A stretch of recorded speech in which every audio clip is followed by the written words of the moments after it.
In this video, we'll talk about possible solutions for linear equations, and it turns out there exist to be three cases, and we'll just talk about each of those three cases in this video. So, like I mentioned, there are three possibilities if I'm solving a linear equation, and remember that's one where there are no exponents. So if I'm solving something with, like as an example, 2x plus 1 equals 7x minus 4. This is a linear equation because, well, there's no exponents on the x. It's a first degree polynomial. All those cases, or all those considerations are relevant here. So if this is the case where I have a linear thing, I have three possibilities. The first is that there's one solution. And we've seen this, we could solve it in even this red example, and we could get a value for x. There'd be one singular value that I could plug in for both of these spots for x that would make the equation true.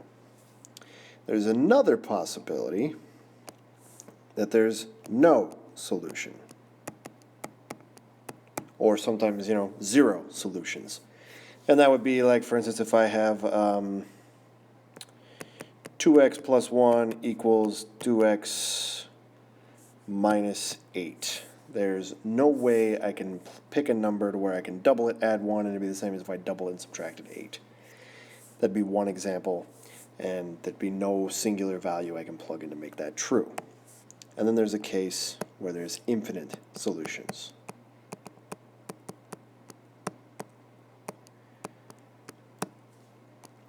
And that would be something where if I have, x plus 2 equals x plus 2. It doesn't matter what I plug in, this equation will always be true. So, three possibilities, and it all kind of depends on how the equation is structured, and we'll talk about each of those with an example. So, if we look at an example here, and we're not asked to solve, we're just trying to determine what kind of case we're in here. Are we looking at one solution? Are we looking at no solution? Are we looking at infinite solutions if we're looking at this particular thing? And we've got options here. We can distribute in the 2. We could kind of go through the motions of solving here. So 2x minus 14 plus 9 equals 3x plus 2. And then we can combine some like terms. So 2x minus looks to be 33. And then we have, we'll just leave the 3x plus 2. And then we can subtract 2x from both sides. So we'll have x plus 2 equals negative 33. And then subtract x equals negative 35. So this would lead me to believe that there's one solution. And yes, we could solve it and say, oh, yeah, hey, there's one solution here. We're done. The other option is that you can actually look up a little higher. In particular, if we look at this line.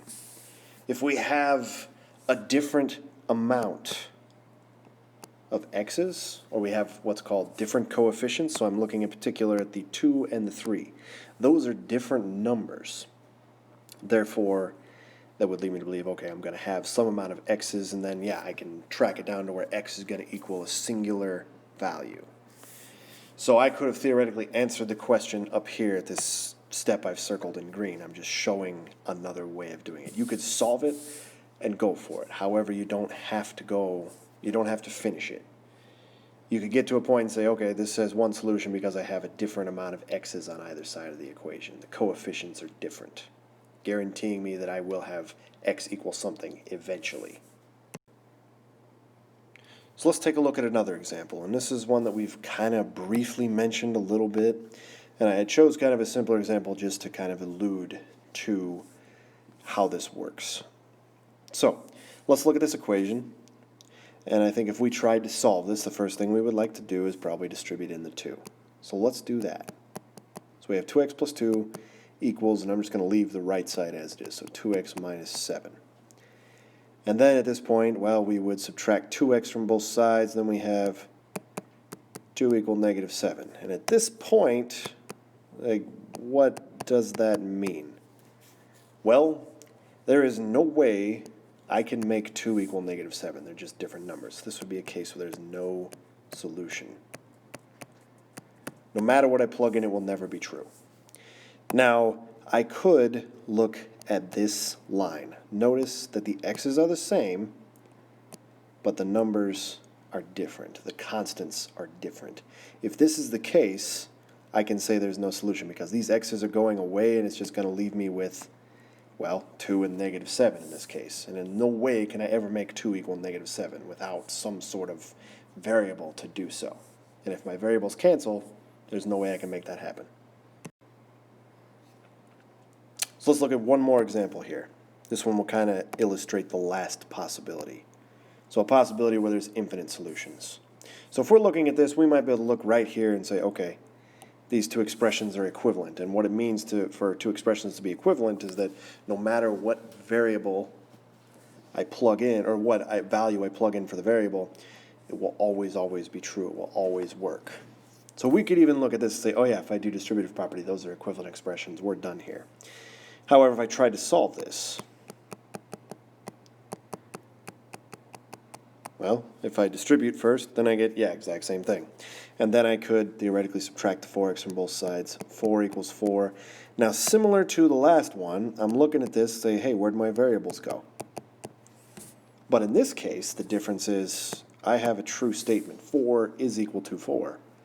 So it doesn't matter what I plug in for x. They're going to cancel, but they're going to cancel in a way to where I'm left with two things that are still equal.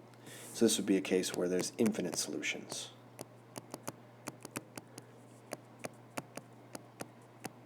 And it is that way because, well, it doesn't really matter what I plug in for x. If I allow x to be 1, it's still true. If it's 2, it's still true. As many cases that I can think of. And we could, like I mentioned, we could look here or here and say, hey, I have equivalent expressions. I can say that, yeah, this is going to happen. It's an infinite solution.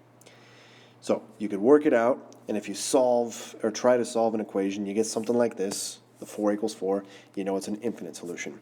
If you get x equals something, then you know it's 1. If you get something that's totally bogus, where it's like 2 equals 84, then you know there's no solutions. And that's kind of the gist of this lesson.